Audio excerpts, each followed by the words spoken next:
Right గా వెలుగు దినపత్రిక చూద్దాం. ఢిల్లీ సీఎం కేజ్రీవాల్ తిహార్ జైలుకు ఏప్రిల్ 15 వరకు జ్యుడిషియల్ రిమాండ్. ఈడీ విజ్ఞప్తి మేరకు ఉత్తర్వులు జారీ చేసిన రౌస్ అవెన్యూ కోర్టు కేజ్రీవాల్ కు జైలు నెంబర్ 2లోని ప్రత్యేక సెల్ కేటాయింపు.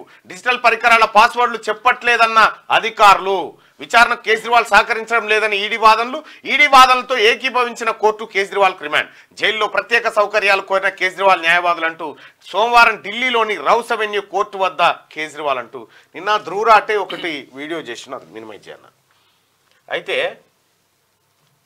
ఈ దేశ ప్రజలు యువత మేల్కోవడానికి చేయాల్సినటువంటి కార్యక్రమాలు ఏందనేది ధ్రువరాటే అనేటువంటి యూట్యూబర్ చేసిన వీడియోను మీరందరూ అబ్జర్వ్ చేయండి. డిక్టేటర్షిప్ అయిపోయింది భారతదేశంలో, ఇవి చివరి ఎన్నికలు అయ్యేటువంటి సంకేతాలు కనిపిస్తూ ఉన్నాయి. నరేంద్ర మోడీ కనుక మళ్ళీ గెలిస్తే ఈ దేశంలో అసలు ఎలక్షన్ కమిషన్ ఎన్నిక ఎట్లుంటుందంటే ఎలక్షన్ కమిషన్ అనేది ఒక ఇండిపెండెంట్ బాడీ. అది దేశంలో స్వతంత్ర ప్రతిపత్తి కలిగినటువంటి సంస్థ. ఆ సంస్థ ఈ దేశంలో ఎన్నికలు నిర్వహిస్తుంది, ఓటర్లను నమోదు చేయిస్తుంది, ఓటర్ అవగాహన కార్యక్రమాలు, ఎన్నికల నిర్వహణ, ఫలితాల ప్రకటన, అభ్యర్థుల ఎంపిక, ఇక్కడి వరకు ఎన్నికల సంఘం నిర్వహించేటువంటి కార్యక్రమాలు. అయితే ఈ ఎన్నికల సంఘం ఇండిపెండెంట్గా ఉండేటువంటి ఎన్నికల సంఘం మోడీ 2018 కంటే ముందు ఏం చేసిందంటే 2018-19 ఎన్నికల నాటికి ఏమైందంటే ఈ ఎలక్షన్ కమిషన్లో చీఫ్ ఎలక్షన్ కమిషనర్ ఒకరు ఉంటారు, ఆ తర్వాత ఎలక్షన్ కమిషనర్ ఒకరు, ఎలక్షన్ కమిషనర్ ఒకరు, వీళ్ళు ఇట్లుంటారు అన్నట్టు.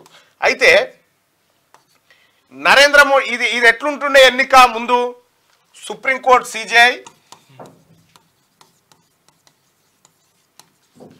చీఫ్ జస్టిస్ ఆఫ్ ఇండియా ఉంటుండే, తర్వాత రెండోది ప్రధానమంత్రి, మూడోది ప్రతిపక్ష నాయకుడు, లోక్సభలో ప్రతిపక్ష నాయకుడు. అంటే ఇక్కడ ఆపోజిషన్ పార్టీకి అవకాశము, ప్రతిపక్ష నాయకుడికి, అధికార పార్టీకి. వీళ్ళిద్దరు కాకుండా సుప్రీంకోర్టు ప్రధాన న్యాయమూర్తి, వీళ్ళు ముగ్గురు కలిసి వీళ్ళని ఎంపిక చేసేటోళ్ళు ఎవరు ఉండాలనేది. కానీ మోడీ ఏం చేసిండు ఎరికైనా, సుప్రీంకోర్టు అవసరం లేదు ఇక్కడ అని సుప్రీంకోర్టును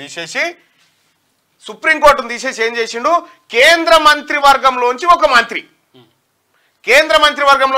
అంటే ఇప్పుడు ఎవరిని పెట్టిరు, మోడీ, అమిత్ షా, అధీర్ రంజన్, ఎవరు కాంగ్రెస్ పార్టీ విపక్ష నేత. ఇందులో మెజారిటీ ఇద్దరెవరు ఒకరిని సూచిస్తే వాళ్ళకి అన్నట్టు. నరేంద్ర మోడీ, అమిత్ షా ఎవరు చెప్తే గాలేగా. ఇగో ఇట్లా ఏం చేసిరు, ఇగో వీళ్ళిద్దరిని తెచ్చిపెట్టిరు. ఇప్పుడు ఎలక్షన్ కమిషన్ 1, ఎలక్షన్ కమిషన్ 2 ఇద్దరిని తీసుకొచ్చి పెట్టిరు. వీళ్ళిద్దరు ఎవరయ్యా అంటే గతంలో అమిత్ షా దగ్గర పనిచేసినటువంటి వ్యక్తులు వీళ్ళంతా. ఈ ఎలక్షన్ కమిషన్ నే కంప్లీట్ గా కంపు చేసేసి ఎలక్షన్ కమిషన్ సెలక్షనే దొడ్డిదారిన చేసి సుప్రీంకోర్టు ప్రమేయం లేకుండా దొడ్డిదారిన మొత్తం ఒక రాజ్యాంగ వ్యవస్థను, ఇండిపెండెంట్ బాడీని సత్యనాశనం చేసి ఇవాళ రాహుల్ గాంధీ గారు మొత్తుకుంటుంది అదే, ఎంపైర్లను పెట్టుకున్నాడు అని. ఇగో వీళ్ళిద్దరే ఎంపైర్లు. ఇక ఎన్నికలు ఏడ పారదర్శకంగా అవుతాయి, ఎందుకు అవుతాయి? ఇక్కడ మొన్న ఒక ఈసీ సడన్ గా పశ్చిమ బెంగాల్ నుంచి వస్తూ రాజీనామా చేసేసిండు. ఇంకా ఆయనకు సర్వీస్ ఉంది. ఎందుకు? వీళ్ళు బెదిరించారు.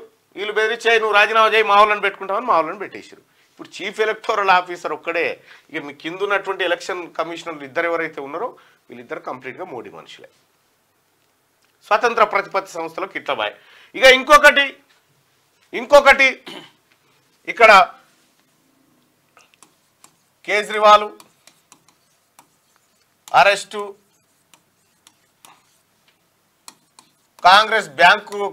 కాంగ్రెస్ డబ్బుల మీద పైసలకు ఐటీ నోటీసులు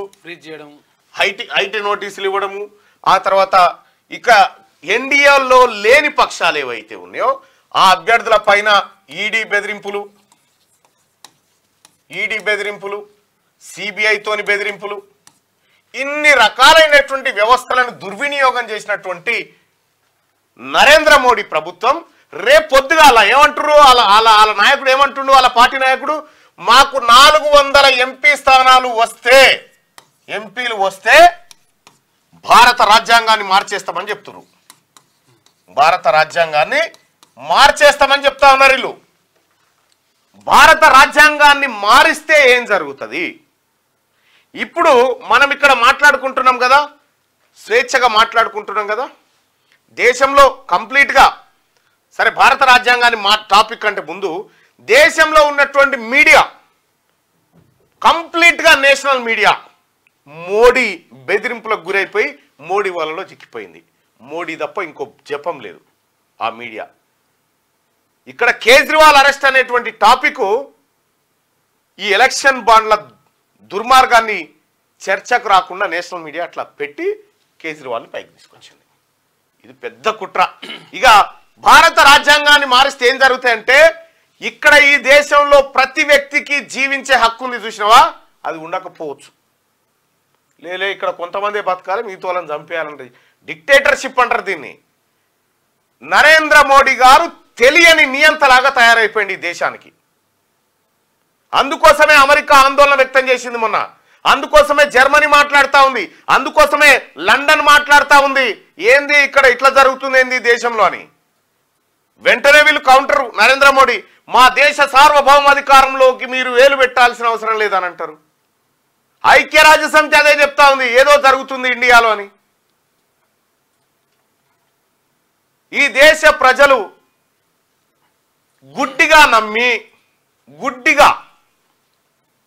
గుడ్డిగా కళ్ళు మూసుకొని భక్తుల లెక్క తయారైతే మోడీకి మీరు చూడండి ఎంత పెద్ద ప్రమాదం ఉందో ఈ దేశానికి. ఈ దేశానికి అత్యంత ప్రమాదకరమైనటువంటి ఎలక్టోరల్ బాండ్ల రూపంలో 100 కోట్ల పంచాయతీలో Kejriwal quid pro quo money laundering యాక్ట్ను కూడా మార్చిండు కేసీఆర్. ఎవరు? నరేంద్ర మోడీ. మనీ లాండరింగ్ యాక్టులు 2018లో మార్చి విపక్షాల మెడలకు కళ్ళెమేసి గొలుసులేసి నోర్లు కట్టేసి కాళ్ళు కట్టేసి మీడియా గొంతు పైన కాలు పెట్టి డిక్టేటర్షిప్ చేస్తా ఉన్నాడు నరేంద్ర మోడీ. ఇది అత్యంత ప్రమాదకరం. మీరు వీలైతే ఒకసారి ధ్రువరాటే వీడియో ఏదైతే ఉందో మీరు ఒక్కసారి చూడండి.